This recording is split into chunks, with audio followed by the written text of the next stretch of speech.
Okay, let's dive in. Have you ever felt that kind of pull?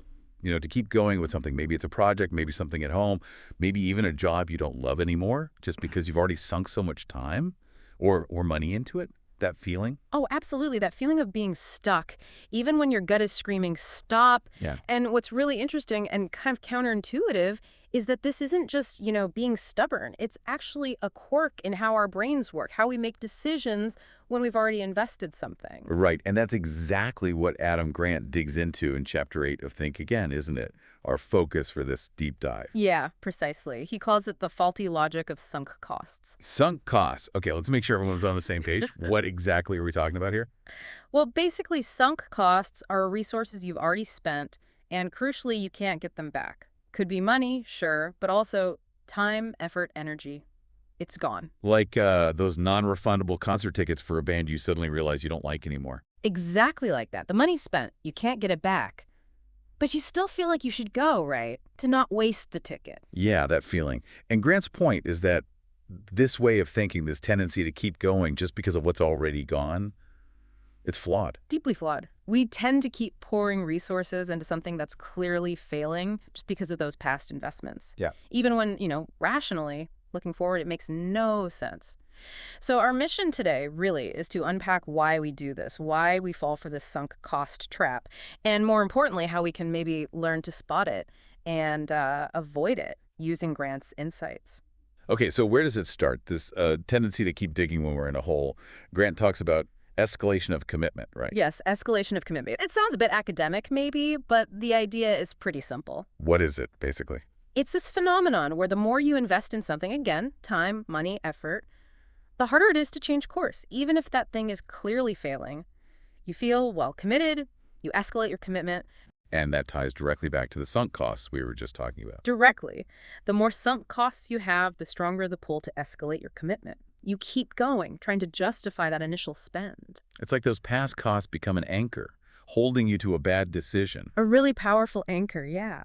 And what's really fascinating, and maybe a bit surprising, is how Grant connects this to grit. Grit. Wait, you mean like passion and perseverance? The stuff we're always told is so important for success. The very same. Grit is generally seen as a huge positive, right? That sticking power, that long-term focus. Definitely. But Grant points out a potential downside.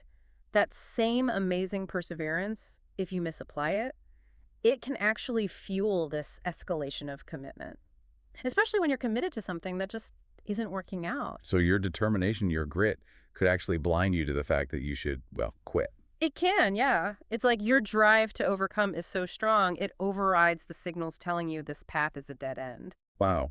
Okay. And Grant actually mentions experiments that show this, doesn't he? That gritty people can fall into this trap more easily. He does. It's quite compelling. He talks about studies where people who score high on grit measures were actually more likely to, say, keep betting in roulette even when losing. Their persistence sort of worked against them in that context. They kept going longer than maybe they should have? Exactly. And another example he gives is people high in grit sticking with tasks they were clearly failing at for longer periods. It's like that admirable never give up attitude sometimes stops us from making the smart call, which might be to, well, give up on this particular thing. Okay, that is a real mind bender. So if grit can even work against us here, what are the deeper psychological reasons? Why are we so vulnerable to this sunk cost thinking? Grant points to a few key things. One huge factor is loss aversion. Loss aversion, we hate losing things. We really hate losing things. Psychologically, the pain of a loss feels roughly twice as powerful as the pleasure of an equivalent gain. It's a known bias. Twice as powerful. Wow. Yeah, so abandoning a project or admitting you made a mistake, it feels like confirming a loss. And our brains instinctively try to avoid that feeling. So we might keep going, irrationally, just to avoid facing that loss. That makes a lot of sense. It's like trying to wish the loss away by doubling down. What else is going on? Well, there's also self-justification. We all have this deep-seated need to feel like our past choices were good ones, right? That we were smart, rational. Sure. Nobody likes thinking they were wrong. Exactly. So continuing to pour resources into something, even if it's failing, can be a way to unconsciously justify that initial decision, to avoid admitting, maybe I messed up back then. So protecting our ego is part of it too. Definitely. Quitting can feel like a personal failure, like saying, I failed, and that can sting. So we keep going, partly to protect that self-image, to prove our initial judgment right, even against the odds. Grant also mentioned something called identity foreclosure. Identity foreclosure. Okay, what's that? It's basically when you settle on a sense of self, maybe tied to a specific career or life path, a bit too early or too rigidly. Think of someone who's always seen themselves as becoming, say, a doctor. If they get into it and find they actually hate it, changing path feels like abandoning who they are. Their identity is foreclosed around that one path. Making it incredibly hard to pivot, even if it's the right move for their happiness. Incredibly hard. Yeah. Grant uses some good examples to make these ideas more concrete, right? Oh, yeah, he does. He talks about startup founders, for instance, people who poured their heart, soul, and maybe all their savings into an idea. They can stick with failing strategies for way too long because they're so invested, not just financially, but emotionally, in that initial vision. It's hard to let go of that dream even when the market's telling you it's not working. Very hard. And it's not just about business or money either. He brings up opinions, too. Our opinions. How do they fit in? Well, we can get really attached to our beliefs or stances on issues. They become part of our identity, you know? So when evidence comes along that challenges a strongly held opinion, rethinking it feels uncomfortable, almost like a personal attack. Because it means questioning ourselves, not just the idea. Precisely. Detaching our identity from our ideas is tough, and I think the relationship example he gives really hits home for a lot of people. Yeah, that one stood out.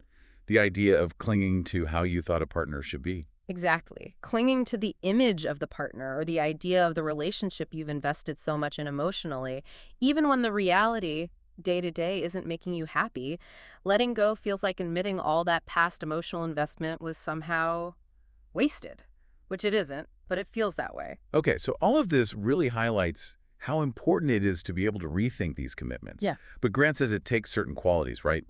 It's not easy. Not at all. He argues it requires a specific mindset. It takes humility first. You need the humility to accept that your past judgment might have been flawed. Okay. Humility. What else? It takes doubt. Not crippling doubt, but the healthy kind. The ability to question your present decisions, to ask, is this still the right path now? And finally, it takes curiosity. The willingness to explore alternatives, to imagine different futures if you did change course. Humility, doubt, curiosity. And he links this back to the big theme of the book, doesn't he?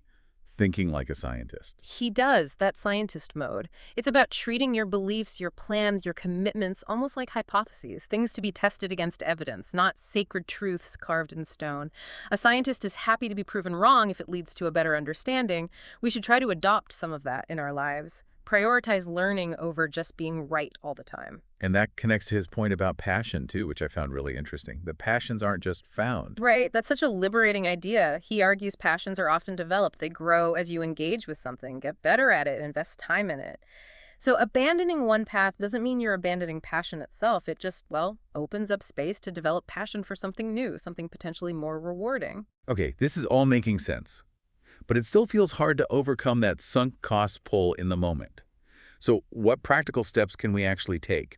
What strategies does Grant suggest? He offers several good ones. A really key strategy is to consciously shift your focus. Stop looking backward at what you've already spent. Remember, it's gone, irretrievable. Instead, look forward. Ask yourself, based on what I know now and looking only at future costs and future benefits, does this still make sense? Focus on the future. Ignore the past investment. Okay, Yeah. easier said than done sometimes.